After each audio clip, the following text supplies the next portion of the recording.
intervenante juridique au CRA du Mesnil-Amelot pour la CIMAD depuis bientôt 4 ans. Les CRA, ce sont donc des centres de rétention administrative. C'est des lieux de privation de liberté dans lesquels sont enfermés des gens qui sont en situation irrégulière sur le territoire français. Ça regroupe tout plein de personnes. Il y a à la fois des demandeurs d'asile, donc des gens qui craignent d'être envoyés dans leur pays pour différents motifs, mais principalement parce qu'ils sont persécutés ou qu'ils ont des craintes en cas de retour dans leur pays. Il y a des parents d'enfants qui sont présents sur le territoire, des parents d'enfants français, des conjoints et conjointes de Françaises et Français. Il y a des enfants qui sont enfermés ici. Au CRA du Mesnil-Amelot, c'est spécifique, ce n'est pas tous les CRA en France, mais ici, il y a une zone femmes et famille, donc femmes et familles avec enfants. Il y a des gens qui sont très malades, qui sont placés ici, notamment des gens qui ont des pathologies psychiatriques importantes.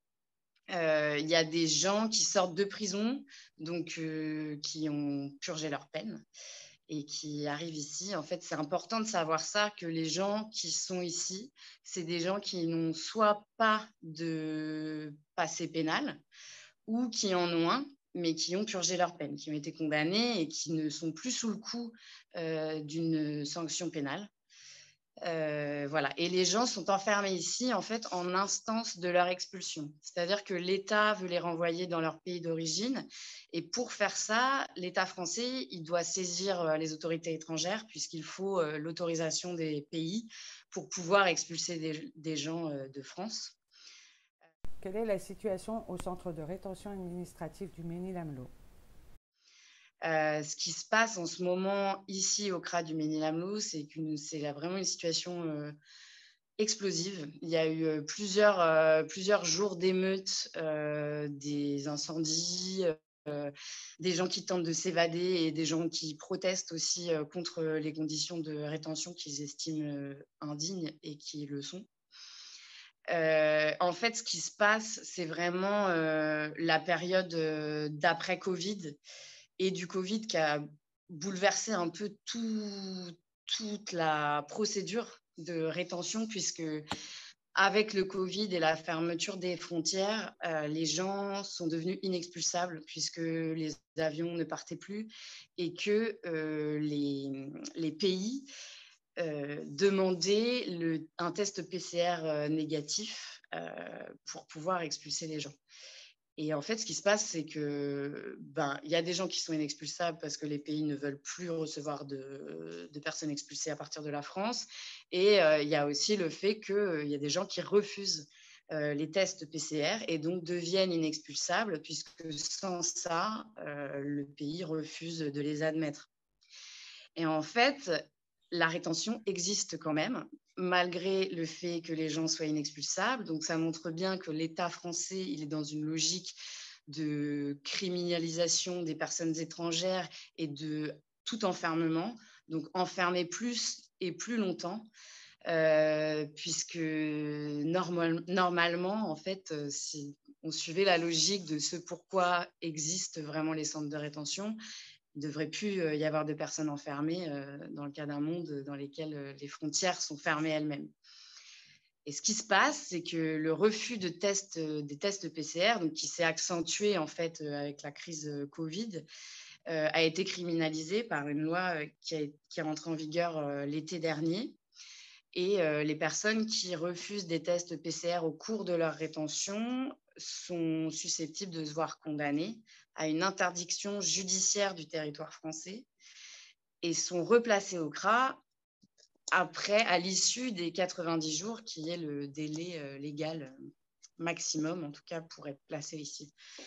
Donc, ça fait qu'on a des gens qui sont placés 3 mois, 6 mois, qui partent faire un peu de détention, qui reviennent. Et ça, c'est depuis le début de la crise Covid, donc c'est depuis 2 ans, où on voit tout le temps les mêmes personnes ici. Des gens qui, je le rappelle, sont entrés en rétention à la base alors qu'ils n'avaient pas de condamnation pénale. C'est vraiment juste une situation administrative. Et ces gens sont toujours inexpulsables et ils reviennent constamment. Et donc ça crée des frustrations qui sont énormes. À ça s'ajoute le fait que chaque situation est différente, mais qu'il y a des situations très, très injustes. Comme je disais tout à l'heure, il y a des parents d'enfants français, il y a des gens, on a une personne en ce moment, par exemple, elle est entrée en France, elle avait 2 ans et demi. Aujourd'hui, elle en a plus de 40. Elle a 2 enfants qui sont sur le territoire, qui sont scolarisés en France, qui sont nés en France. Euh, donc ça, évidemment, c'est une situation d'injustice. Et en fait, multiplié par le nombre de personnes, ça crée des tensions qui sont très vives. On a aussi beaucoup de personnes qui ont des pathologies psy. On a notamment une personne qui résume assez bien en fait ce qui se passe en ce moment. C'est une personne qui est sous curatelle parce que pathologie psy vraiment importante, vraiment lourde, une personne qui est totalement dans le flou de tout, quoi, qui devrait être prise en charge, prise en charge pour des soins, quoi, et qui s'est retrouvée là 3 fois, placée 3 fois. On a réussi à le faire libérer la dernière fois par le Conseil d'État, qui s'est prononcé sur son état de santé en disant que son état de santé était incompatible en fait avec une procédure d'expulsion et un placement en rétention.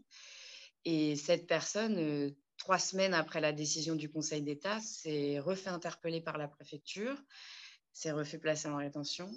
Là, il vient d'être libéré, mais voilà, cette personne, elle est restée plus de 6 mois en tout placée au CRA pour rien. Voilà, on a aussi les émeutes, elles partent aussi. Donc, il y a vraiment ça, c'est vraiment un cocktail de situations toutes plus injustes les unes que les autres. Et il y a aussi le problème des conditions de rétention qui s'aggravent. En fait, ce qui s'est passé là récemment au CRA du Mesnil-Amelot, c'est qu'il y a eu en fait, il y a un manque d'effectifs dans la police. Alors ici, il y a 2 CRA. Il y a le CRA 2 et le CRA 3. Et chacun ont 120 places. Et depuis la crise du Covid, les CRA ne fonctionnaient pas à taux plein. Enfin, voilà, ils n'étaient pas à 100% du taux de remplissage pour des raisons sanitaires.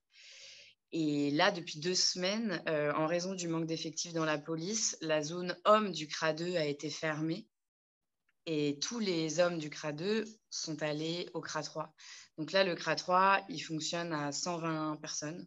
Il est à 100% du taux de remplissage, dans des conditions où là, on constate récemment la présence de souris depuis 2 semaines très importante, la présence de cafards, un problème d'accès aux sanitaires, des toilettes qui sont bouchées, des douches qui sont bouchées. Des conditions de rétention qui sont vraiment indignes. Un problème d'accès à la nourriture. Les retenus, ils n'ont pas le droit de ramener de la nourriture dans leur chambre. Voilà. Et je rappelle encore une fois, c'est vraiment des gens qui n'ont pas de peine pénale en cours et qui vivent dans ce genre de conditions. Et c'est pour ça qu'ils se révoltent. C'est des révoltes qui sont très durement réprimées. On a des tirs de bombes lacrymo, de LBD très régulièrement.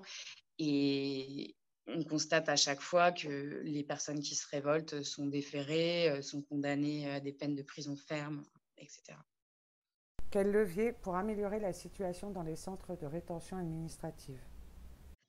Alors, c'est de plus en plus compliqué de lutter contre ça, notamment parce que on est quand même dans un contexte où l'opinion publique n'est pas très favorable au sort des étrangers en France. Et que, alors nous, la CIMAD, ici, on donne une assistance juridique. Donc, on est là pour exercer les droits des retenus, à faire des recours. On fait les recours pour eux, en fait, devant les juridictions.